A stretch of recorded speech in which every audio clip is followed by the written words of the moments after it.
Mga kapatid, ang mabuting balita ng Panginoon. Pinupuri ka namin, Panginoong Hesukristo.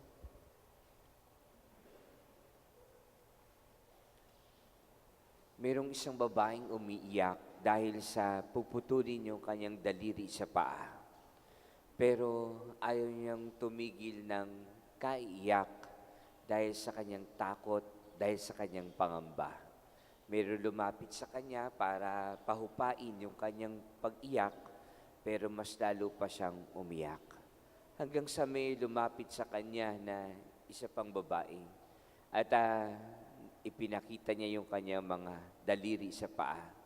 Sabi niya na naputo na yung mga daliri ko sa paa.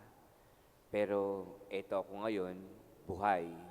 Eto ko ngayon ay masigla at hindi ako takot at hindi na ako umiiyak. Nung nalaman ito, nung puputulin ng daliri sa paa, ay tumigil na rin siya sa pag-iyak. At nagkaroon siya ng lakas ng loob at nagkaroon siya ng tapang. Kung minsan ang nakakatulong ay yung mga sugatan. Kung minsan ang nakakatulong ay yung mga may pinagdadaanan ding mabigat na kalooban. Kung papaano yung kanilang pinagdaanan ay kanilang nalagpasan at napagtagumpayan, later on, sila yung magbibigay siya ng lakas at katatagan, ng liwanag at ng pag-asa sa buhay. Akala natin sa simula, ito na yung ating katapusan. Akala natin sa simula, ito yung ating pagbagsak at kawalan ng pag-asa sa buhay.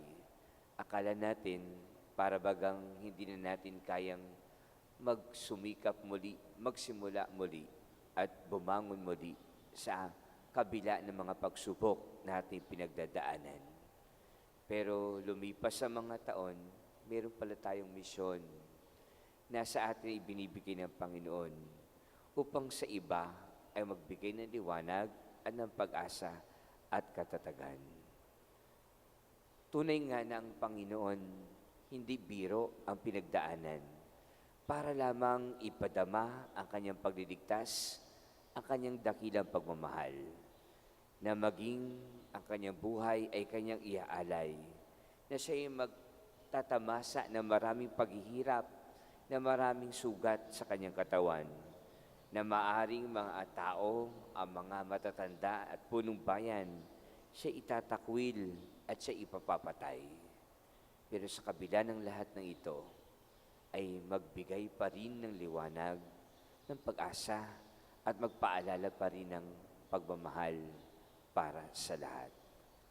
Panginoon, sa mga sandaling ito, sa pagdiriwang namin ng banal na misa, kung meron man po kaming pinagdadaanan, kung meron man po kami mga problema at pagsubok sa buhay, kung meron man po kami mga dalahin, mga sugat, mga muntikan na kaming sumuko at bumitaw, mawalan ng pag-asa, at maaring mawalan rin ng pananampalataya at pananalig sa iyo, naway lagi namin itong tanggapin, yakapin, at balang araw naway maging pinangahawakan namin upang mas lalo pang maging larawan ng iyong pag-ibig, ng iyong pagliligtas, ng iyong pag-asa, at ng iyong pagmamahal para sa aming kapwa, para sa aming sarili, at para sa iyo, Panginoon, na aming pinapupurihan ngayon at magpasawalang hanggan.